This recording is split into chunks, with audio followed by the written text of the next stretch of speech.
Onde quer que você esteja, permaneça bem informado.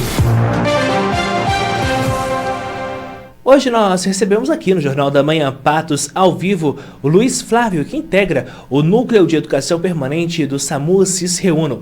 O SAMU é um serviço fundamental para a nossa segurança, atendendo milhares de ocorrências por ano, muitas delas relacionadas a acidentes de trânsito e situações de urgência.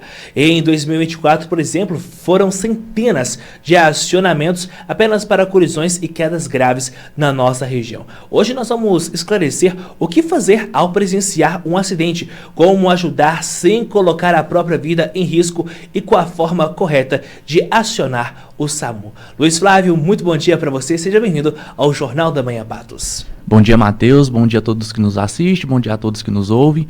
Matheus, gostaria de agradecer mais uma vez pelo convite, né, por estar aqui falando de um assunto tão importante, né. A gente vimos, né, que na última semana aumentou muito, né, o número de acidentes de trânsito e ocorreu 2 fatalidades, né, na última semana, 2 jovens, né, perderam a sua vida aí. Então, agradeço pelo convite, né, para a gente estar aqui orientando, né, a população de Patos de Minas, da região, de como agir, né, em situações de quando presenciarem acidentes de trânsito. Luiz, nós quem agradecemos sempre ao SAMU pela disponibilidade dos senhores em estar aqui na Jovem Pan Patos. Luiz, para a gente começar, eu queria que você explicasse para os nossos ouvintes e também para os nossos espectadores o que é o NEP e juntamente com o SAMU e como que eles trabalham de forma conjunta, principalmente quando a gente fala desse momento crítico que Patos de Minas anda vivendo, com dezenas de acidentes sendo registrados ou dezenas de ocorrências que envolvem acidentes. O Núcleo de Educação Permanente, né, NEP, é uma equipe multidisciplinar e ela é responsável pelo treinamento e capacitação de todos os colaboradores que ingressam no SAMU, né, que estão entrando agora, e também pela capacitação permanente dos colaboradores que já estão atuando em conjunto com a gente aí no SAMU. O NEP também é responsável por treinamentos tanto de secretarias de educação e de saúde, né, dos municípios consorciados.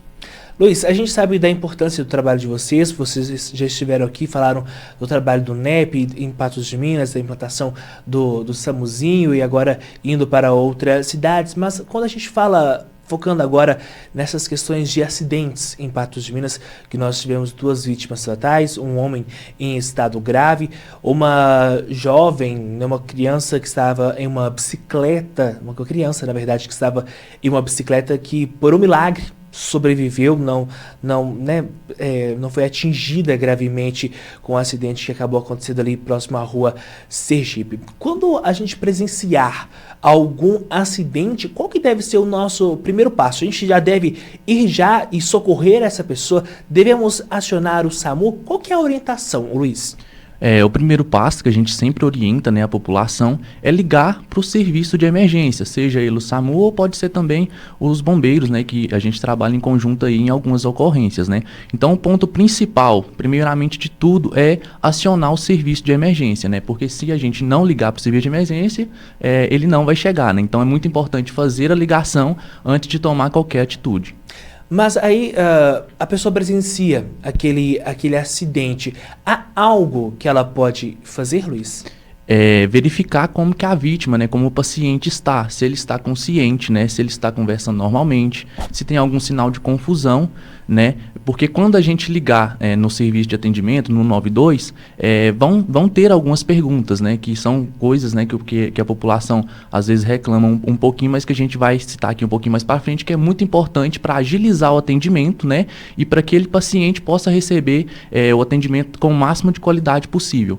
Então, abordar o paciente, né, de uma forma segura, né, a gente vai mencionar mais à frente também, e verificar se está consciente para que a gente consiga passar o máximo de informação possível para o médico regulador. Luiz, acredito que o nosso grande objetivo aqui hoje é a segurança. A segurança de tanto quem é vítima de acidente e tanto também de quem vai prestar algum socorro.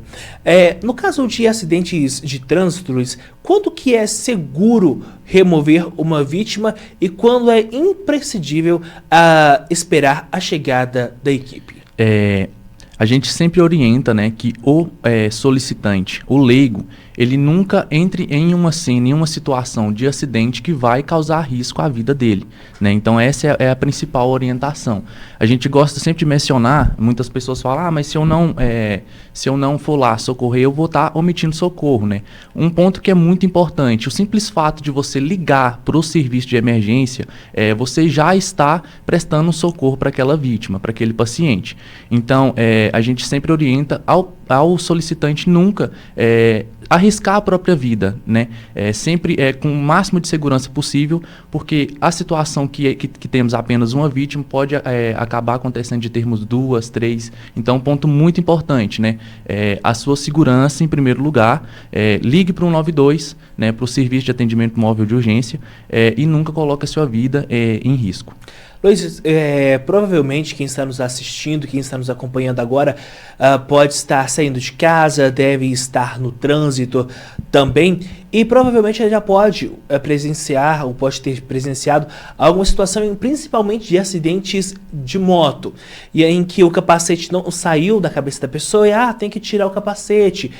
Esse fato, esse é verdade ou mito em que, em caso de acidente, o primeiro passo para uma pessoa que está vendo o acidente e vai prestar um socorro é tirar o capacete daquele motociclista, daquele passageiro?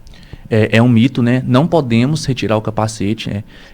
Temos que aguardar realmente o serviço chegar para tirar o capacete de uma forma mais técnica, né? Tem toda uma técnica ali para poder remover o capacete de forma mais segura. O que você pode estar fazendo por esse paciente é orientar que ele permaneça na posição que ele estiver e segurar o capacete da forma que ele estiver também, para que o paciente não possa movimentar a cabeça. Essa é a forma que a gente orienta, que um leigo oriente o paciente a ficar até a chegada do serviço de emergência. Muito bem, nós estamos conversando com o Luiz Flávio, do NEP, do SAMU CIS Reúno em Patos de Minas. Se a gente fazer um rápido intervalo, Luiz, continua aqui com a gente, porque nós vamos aprofundar mais sobre esses acidentes registrados nos últimos dias e que têm causado bastante preocupação em Patos de Minas. Agora são 7 horas da manhã, 48 minutos, voltamos já. Suinco, referência em carne suína, informa a hora certa. Acerte seu relógio. São 7 horas da manhã, 50 minutos. E lembre-se, carne suína só dá Suinco. Muito bem, seguimos agora falando com o Luiz Flávio a respeito dos números de acidente. O Luiz, que faz parte do NEP, SAMU CIS Reúno, aqui em Patos de Minas. Luiz, nos últimos dias nós temos presenciado um momento crítico em Patos de Minas. Não somente neste momento, mas no ano passado também me recordo que Patos de Minas passou por uma onda muito grande de números de acidentes. E eu me recordo que na última semana nós trouxemos até alguns dados que foram publicados no grupo de comunicação do SAMU CIS Reúno em Patos de Minas, das ocorrências registradas apenas em Patos de Minas. Se não me falha a memória, eram 13, 14 ao todo envolvendo o trânsito de Patos de Minas. Luiz, na prática, como que funciona o processo desde o momento em que a ligação é feita até a chegada da ambulância? Primeiramente, agradeço pela pergunta. É uma pergunta muito importante, né? E que a gente sempre tenta orientar a população de como realmente funciona o serviço do SAMU, desde quando a gente liga o 192 até a chegada da ambulância, né? De forma bem resumida, quando a gente liga no 192, vocês vão falar, a população vai falar no mínimo com 2 pessoas, que seria o telefonista, o que a gente chama de TARM, né? Técnico auxiliar de regulação médica, e com um médico regulador. Então, no mínimo, 2 pessoas vocês vão estar falando, né? A população vai estar falando quando liga no 92. O primeiro, né, o telefonista, ele é responsável por atender a ligação, é quem vai falar: SAMU, bom dia, qual é a sua emergência? E ele tem que, primeiramente, colher alguns dados, né? Endereço com bom ponto de referência e o município, Por que município, né? O SAMU Cisreuno, né, ele administra o SAMU em 33 municípios da nossa região, de Noroeste e do Alto Paranaíba. Então, quando o telefonista atende, primeiramente ele vai perguntar a cidade, o endereço e um bom ponto de referência. E a queixa principal do paciente. Então, é uma ligação rápida, né? Ele tem que colher essa informação muito rápida para já passar para o médico regulador para que ele possa empenhar o recurso, né? No SAMU temos 2 tipos, né, de recursos. A gente tem a unidade básica, que vai com condutor socorrista e um técnico de enfermagem, e a gente tem a unidade de suporte avançado, que vai com condutor socorrista, um enfermeiro e um médico. Luiz, muito se pergunta, muito se critica, muito se aponta de quem é a real responsabilidade dos acidentes em Patos de Minas. É claro que a gente não pode falar que a culpa é do SAMU, porque o SAMU não foi quem provocou o acidente ou as pessoas que trabalham ali. Mas, Luiz, qual que é o panorama da segurança que a gente pode fazer? Qual a recomendação que o SAMU pode hoje passar por meio de você para essas pessoas que estão no volante, essas pessoas que pegam a rodovia, essas pessoas que vão trabalhar e por uma fatalidade ou podem acabar causando algum tipo de acidente do mais simples ao mais grave? Vê-se que muitos dos acidentes que estamos tendo aí na nossa região é por imprudência, né, no trânsito, né? Então a gente sempre orienta dirigir, pilotar motocicletas, né, com muita cautela, com muito cuidado, né? Aprendemos na autoescola, né, que o maior tem sempre que proteger o menor, e vê-se que isso não acontece no dia a dia, né? Então a gente sempre orienta. Ande com muito cuidado, saia mais cedo de casa para não correr atrás, para não precisar dirigir com pressa, né? E sempre com muita cautela, respeitar as leis de trânsito, não atravessar sinal vermelho, não atravessar placa de pare, parada obrigatória. Então, orientações básicas, né? Mas se todo mundo seguisse à risca, certamente, né, o número de acidentes de trânsito diminuiria bastante. Luiz, e infelizmente a gente percebe isso, uma análise rápida, que infelizmente o número de vítimas tem sido cada vez mais jovens, que tem, né, por fatalidade, perdido a vida ou acabado ficando em estado mais grave.